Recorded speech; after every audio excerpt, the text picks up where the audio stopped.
Hey guys, this is Fernando doing another video for Tomorrow Survivalist.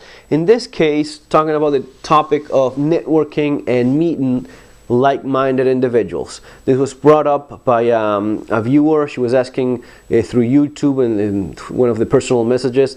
She was asking about meeting and networking with people in the survival community. I think it's a good point to cover because even though most of us understand that it's an extremely valuable and important resource, the people that you can trust, the people that you can count on when there's problems, at the same time, because of the nature of more of the individualistic kind of personality of people in the survival and preparedness community, it's a little bit harder to get along with others. And I see this all the time in the different forums being mentioned about, I have a birthday or a wedding or this or that, or I have a meeting with a gathering with the friends of my wife's friends and such, and I just cannot stand them because they're Democrats, they vote they vote this way or that way, and we just don't see eye and eye on anything. It's very common. I found that flaw of character in myself. I realized that I was judging everyone else by the way I am, and it's, first of all, you're never going to be finding people that are exactly like you, right? That's because we're all different and such. Now, it's going to be extra difficult if you are of a certain way, especially for very strong individuals, strong independent thinking individuals that have a certain view of things, as it generally is within the survival and preparedness community. If you're watching my channel, you are that kind of person. You already see things different than most other people, and within that difference, it's generally included a very strong kind of appreciation for individuality. And that kind of conflicts with getting along with other people, which at the same time we understand is extremely important. And people are the ones that are going to be there to help you out, right? Helping one another, that's key importance in terms of survival. And at the same time, and I've mentioned this many times in the past, out of 10 people that you think you can trust, it eventually comes down to maybe one of those coming through when things are really bad. If 1 out of 10 people you think that you can trust really come through in a true time of need, when there's real problems, real issues to deal with, count yourself lucky. In general, that's unfortunately the way it is. In general, there's always going to be other priorities, or maybe people weren't as much into the same things as you thought they were in the beginning and such. But that doesn't mean that you should not make that effort. It's not only about preparedness, it's also about common sense and basic human needs, the need to socialize, have friends in general. One of the things that I definitely miss the most from leaving Argentina is, of course, my friends, the guys that I hanged out with and had all these things in common, guys from the gun club and such, people that I've known all my life. And also, from if I look at it from a cold strategic point of view, I lost lots of those resources, knowing guys within the law enforcement community, knowing guys from the gun club that were in different fields of work and such. Those were all people that if I ever needed anything, I knew that I had somewhere to look. I had somewhere. I had a phone number to ring, and more than likely, I would already get a lead or a little bit of an idea of how things were going. And that, man, that takes time. It's not easy. Once you start over, it's difficult. You have to make friends all over again, and you have to make a little bit of an extra effort. I'm already making friends where I am now and such, but if you just put walls all around you and you don't go out there and actually make the effort. I actually have to go to the gun club. I haven't been there for some time.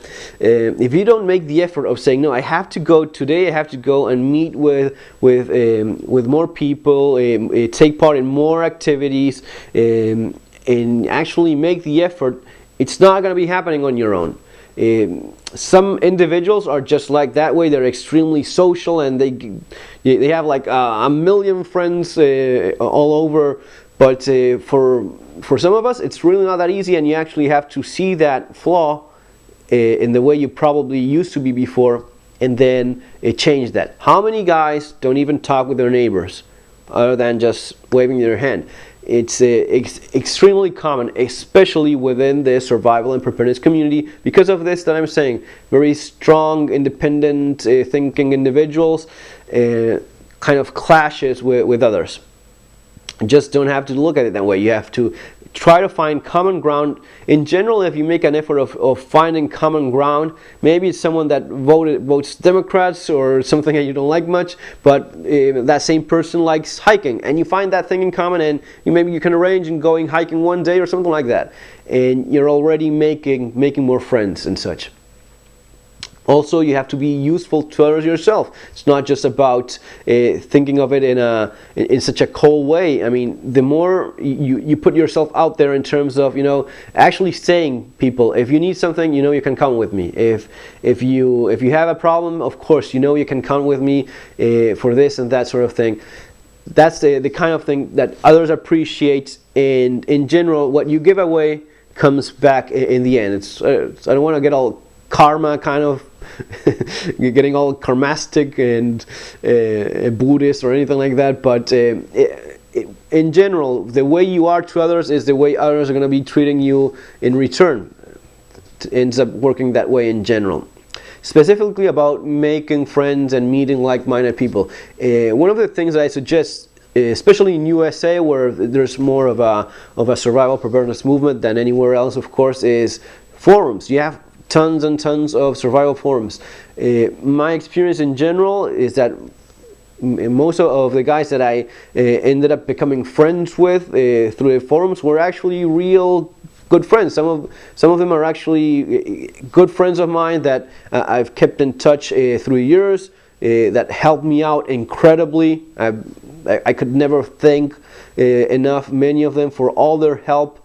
And yeah, of course, every once in a while you come across a guy that it's a total jerk and you just don't want to have anything to do with that. In general, you kind of notice that already through the different conversations, as to put it some way, through the participation in forums and such. You see the kind of reply that you get. It is a little bit harder because you don't have the visual of face-to-face meeting, so you don't have like the voice tone. You don't. Sometimes you kind of miss if there's sarcasm being used and such, the body language as well. But eventually, you do get a pretty good idea of who's on the other side of the keyboard of the computer, and the more you participate, the better. And in the different forums, you have gatherings, meetings. You can maybe find people that are in your same state or in your same county or your same town and meet up with them. Which are some of the forums? There's so many of them. One of the ones that I frequently lately the most is ar15.com, which is it has a survival forum within the outdoors section. Then there's I think there's survivalist boards as well. Get Off the X is another good one as well. It's from James Yeager, with more of the forums on guns and such. There's actually a forum specifically on preparedness. I think it's called Disaster Preparedness Forum at getoffthex.com. So Glock Talk as well is one of the ones that I frequent every once in a while. You cannot be in all of them at the same time. It's just impossible. I'm a member in most of them, but there's simply not enough time to go through everything and participate in all of them, reply to all the emails. It's just impossible to do so. But the more you, and again, try different forums out, see which one works best for you, where you feel the more comfortable, and don't be shy about posting, participating in, and forget about those trolls that just reply nasty comments and such.